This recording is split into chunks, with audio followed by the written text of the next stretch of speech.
Okay, so here we have a surface between two mediums. The first medium has index of refraction n1, and the second medium has index of refraction n2.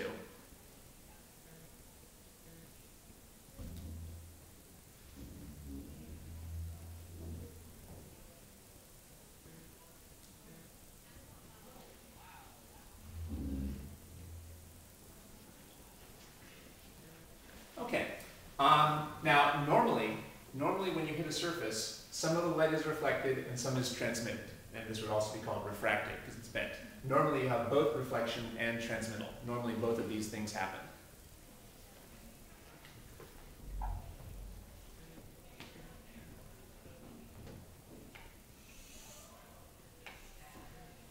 Now, which way are the electric fields fluctuating that are generating this wave? If you're going to draw the oscillation of the electric field, see if you can draw that on your picture. Draw the oscillation of the electric field. This is the light? Right. That's the direction of propagation of the light. So then it could either be going the electric field that way, Right. So not left and right exactly, but at an angle. So the key thing is, we know that the electric field has to be oscillating perpendicular to the propagation of the wave. That's one of the key facts that you can expect to see on the test. Whichever way the wave is moving, the electric field is oscillating perpendicular to that. So we would not want to draw it as just horizontal or vertical. It's got to be perpendicular. So since the wave is at a slant, the electric field will be oscillating at a slant. Okay, so the electric field could be oscillating like this. Again, we won't focus on the magnetic field. However, if you think about it, this is not the only way the electric field could be oscillating. It could also be oscillating into and out of the board, so that's also perpendicular. And also, it can really be oscillating at many different angles as long as they're going into and out of the board there. But we can just focus on those two extreme cases. Now, it's a little hard for me to show the oscillations into and out of the board, but I can kind of do that. I'll represent that like this. So here's another type of oscillation the electric field is doing. We know that we like to use a dot for oscillations coming out of the board and an X for oscillations going in. So this shows us that both of these types of oscillations would be perpendicular to this wave. So far, have I drawn the light as polarized or unpolarized? unpolarized. It would be polarized if only one of these oscillations existed. Polarized means only one of the possible oscillations is actually happening. Unpolarized light is when you have a lot or all of the possible polarizations. Well, we're just going to focus on the two possible extreme oscillations here, into and out of the board and diagonally in the board. So at this point, both of these exist on the wave. And you would expect, normally, that both of them will exist in the transmitted wave. And you would expect, normally,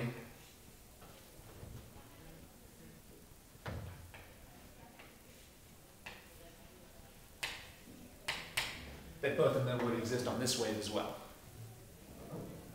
So normally the light would stay unpolarized, both in the transmitted and the reflected. All right, but there's a problem here. We could think of these electric fields over here as generating this wave. You can kind of think of these electric fields as generating this wave over here. These electric fields that are oscillating in this direction. But that means that this wave cannot be pointing exactly parallel to this oscillation, because we know that you cannot travel in the direction of the oscillation. All right, so now usually that's not a problem, because usually this will not be exactly parallel to this oscillation. It would be a strange coincidence if this wave was exactly parallel to this one here. So usually we can still have this wave that's propagating from these waves that are oscillating, and they won't be exactly parallel. However, there is a certain Brewster's angle. There's a certain angle when this wave would have to be parallel to the oscillations. Just to be specific here, let's call this air and glass. So it's the oscillations in the electric field in the glass that we can think of as causing this reflected ray over here. Well, there's a certain angle when these oscillations would end up being parallel to this line over here.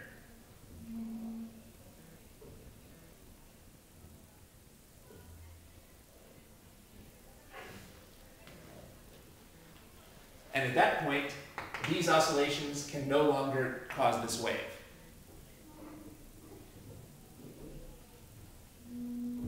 However, that's not an issue for these into and out of oscillations here. These into and out of oscillations are never going to be parallel this wave. These can keep oscillating into and out forever, and they'll still be able to generate this wave completely perpendicular to them. So when we get to that critical Brewster's angle, we can no longer have this wave from the oscillations in the plane of the board, because the oscillations in the plane of the board that are coming from the glass are already parallel to it. We can only have the oscillations coming from the into and out of the board, oscillations from the electric field, and ta-da, now we've got polarized light. Now the light is polarized because even though originally there were all types of oscillations, now we only have the into and out of oscillations. Again, this doesn't usually happen. It happens at a certain angle called the polarizing angle, or the Brewster's angle, and there's an equation for that in the book, which we won't bother proving.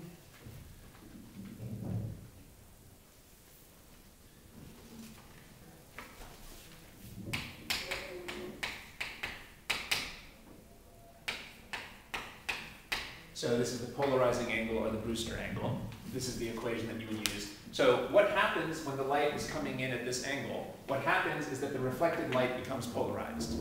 This is the point at which the reflected light becomes polarized. So when the light comes in at that angle, then the reflected light is polarized. And looks like this. If it's not coming in at this angle, you're still going to have oscillations still in the plane of the page. But if it's coming in at this critical Brewster's angle, at this Brewster's or polarizing angle, only the oscillations into and out of the page can be causing the propagation of this new wave. Is the transmitted wave, is that solely responsible for creating the waves to be reflected? Apparently. Okay. I wouldn't have thought of it that way, but that seems to be the logic behind the Brewster's angle here. It seems to be the idea that, so it's the vibrations in the glass that are generating the electric field that shoots out in this direction. It's the vibrations in the glass that are generating the electric field that causes this. And that's why if the vibrations in the glass are already parallel to the direction the wave would have to go, they can't actually, those cannot contribute to the wave. So this whole argument seems to be assuming that, yeah, this wave is purely coming from the glass over here. That kind of makes sense, because there was no reflection until we hit the glass, right? There was no reflection over here. So it seems like it must be the glass that's actually generating this wave over here. But there's a certain critical angle where the glass would have to be oscillating in the same direction that the wave is propagating, and we know that that doesn't happen. So that component of the oscillation can't participate in the wave, only the in and out oscillation can. All right, and this is how we get polarized light that's coming off of a surface. So it seems to me the light isn't always polarized when it hits a surface, only when it comes in at this certain angle. But I guess if the light comes in close to the Brewster's angle, it would be nearly polarized. So if it comes in close to the Brewster's angle, it would be nearly polarized. So an application is oftentimes people wear these polarized sunglasses. Of course, that would only work if you're getting hit by polarized light. But if you're getting hit by polarized light, if your polarized sunglasses are at the right angle, they can let only a small component through. So if you're in a situation where you think most of the light hitting the surface is going to be close to the Brewster's angle, and you're going to get a lot of polarized light, the polarized sunglasses can help to reduce the glare. Okay, I don't know if everything that we went through here was 100% technically correct, but this gives us the basic idea for why light can get polarized when it hits the surface.